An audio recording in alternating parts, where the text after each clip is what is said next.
Sir ಇಲ್ಲಿ Naveen sir sir ಇದು ಉಪೇಂದ್ರ ಅವರ ಸ್ಟೈಲ್ ಏನು ಅಂತಂದ್ರೆ ಏನನ್ನೂ ಹೇಳದೆ ಏನನ್ನೂ ತೋರಿಸದೆ ಸಿನಿಮಾ ರಿಲೀಸ್ ಮಾಡ್ತಾ ಇದ್ದೀವಿ ಇಷ್ಟು ದಿನದಲ್ಲಿ ಬರೀ ಒಂದು ಪೋಸ್ಟರ್ ಇಟ್ಕೊಂಡು ಸಿನಿಮಾ ರಿಲೀಸ್ ಮಾಡಿದವ್ರು ನೀವು ಯುವ ಅಂತ ಬಂದಾಗ ತುಂಬಾ ವಿಷಯಗಳನ್ನ ರಿವೀಲ್ ಮಾಡ್ತಾ ಇದ್ದೀರಾ. ಅಂದ್ರೆ ಪೋಸ್ಟರ್ಸ್ ಬಂತು, ಟೀಸರ್ ಬಂತು, ಸಾಂಗ್ ವಿಡಿಯೋ ಸಾಂಗ್ ಬಿಟ್ಟು ಈ ಥರದ್ದೆಲ್ಲ ಬಂದಾಗ ನೀವು ಬಿಟ್ಟಿರೋದೆಲ್ಲ ಜನಕ್ಕೆ ರೀಚ್ ಆಗ್ತದೆ, ಇಷ್ಟಪಡ್ತಾ ಇದ್ದಾರೆ ಅನ್ನೋ ಖುಷಿ ಇದೆಯಾ?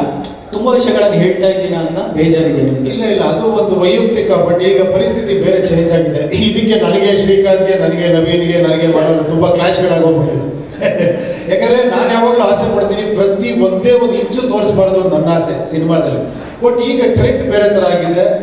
ಈಗ ಎಲ್ಲಾ ಕಡೆ ರೀಚ್ ಆಗಬೇಕು, ಎಲ್ಲರಿಗೂ ಗೊತ್ತಾಗಬೇಕು ಅಂದ್ರೆ ಈ ಟ್ರೈಲರ್ ಟೀಸರ್ ಟ್ರೆಂಡ್ ಆಗಿದೆ, ಅದಕ್ಕೆ ಬಿಡ್ಲೇಬೇಕು ಅನ್ನೋ ತರ ಸಾಂಗ್ಗಳು ಬಿಡ್ತಾರೆ, ವಿಡಿಯೋಸ್ಗಳು ಬಿಡ್ತಾರೆ ಎಲ್ಲ.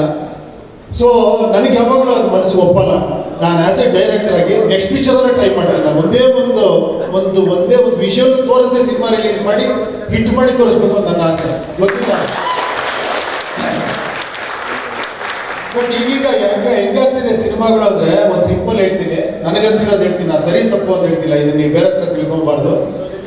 ಆಮೇಲೆ ಎಲ್ಲರೂ ಟ್ರೆಂಡಲ್ಲಿ ಹೋಗ್ತಿದ್ದಾರೆ. ಹೆಂಗೆ ಅಂದ್ರೆ ಈ ಟ್ರೈಲರ್ ಟೀಸರ್ ಕಾನ್ಸೆಪ್ಟ್ ಹೆಂಗಾಗ್ಬಿಟ್ಟಿದೆ ಅಂದ್ರೆ, ಒಂದು ಮದುವೆ ಮನೆ ಊಟಕ್ಕೆ ಹೋದಾಗ ಆ ಮದುವೆ ಮನೆಯಲ್ಲಿರೋ ಎಲ್ಲ ಊಟನ ಒಂದು ಇಷ್ಟಿಷ್ಟು ಹಾಕ್ಬಿಟ್ಟು ಪ್ಲೇಟಲ್ಲಿ ಕೊಟ್ಬಿಟ್ಟು ನೋಡ್ಕೊಳ್ಳಿ ಅಂದ್ರೆ ಇಡೀ ಸಿನಿಮಾ ಹೆಂಗಿದೆ ಅಂತ ಗೊತ್ತಾಗೋಯ್ತು ಅಲ್ವಾ ಸರ್? ಇದು ಗೊತ್ತಿಲ್ಲ ನನಗೆ, ಇದು ಪ್ಲಸ್ಸೋ ಮೈನಸ್ಸೋ ಗೊತ್ತಿಲ್ಲ. ಬಟ್ ಈ ಟ್ರೆಂಡ್ ಹಾಕಿದೆ, ಏನು ಮಾಡೋಕ್ಕಾಗಲ್ಲ. ಯಾಕಂದ್ರೆ ಜನ ಬರಬೇಕು ಅಂದ್ರೆ ಇದು ಮಾಡಲೇಬೇಕು ಅಂತಿದೆ.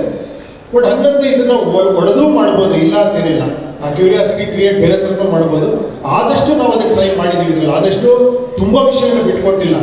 ಏನಿದ್ರು ಒಂದು ವರ್ಲ್ಡ್ ಗ್ಲಿಪ್ಸ್ ತೋರಿಸಿದ್ದೀವಿ. ಒಂದೆಲ್ಲ ಒಂದು ಸಣ್ಣದಾಗಿ ಇನ್ನೊಂದು ಕೇವಲ ಒಂದು 15 ಡೇಸ್ ಇರೋದ್ರಿಂದ ನಮ್ಗಿವಾಗ ಬೇಕೇ ಬೇಕಾದ್ರೆ ಯಾವಾಗ ರಿಲೀಸ್ ಆಗುತ್ತೋ ಏನೋ ಅನ್ನೋ ಡೌಟ್ಗಳು ಎಲ್ಲರೂ ಇದೆ. ಸೊ ಇದು ರಿಲೀಸ್ ಆಗ್ತಿದ್ಯಪ್ಪ, ಎಲ್ಲ ಲ್ಯಾಂಗ್ವೇಜ್ ಆಗ್ತಿದೆ ತೋರ್ಸಕ್ಕಾರ ನಾವು ಮಾಡಲೇಬೇಕು ಇದನ್ನ. ಸೊ ಒಂದು ಅನಿವಾರ್ಯವಾಗಿತ್ತು. ಪ್ಲಸ್ ಆಮೇಲೆ ಇದು ನೀವು ನೋಡಿದಾಗ ಸಿನಿಮಾಗೆ ತುಂಬಾ ಪ್ಲಸ್ ಆಗುತ್ತೆ. ಯಾಕಂದ್ರೆ ಈ ಮೈಂಡ್ ಸೆಟ್ ನೀವು ಸಿನಿಮಾ ನೋಡಿದಾಗ ತುಂಬಾ ವಿಷಯಗಳು ಅರ್ಥ ಆಗುತ್ತೆ ನಿಮಗೆ. ಸೊ ಅದಕ್ಕೋಸ್ಕರ ಇದನ್ನ ಇದು ಮಾಡೋದು.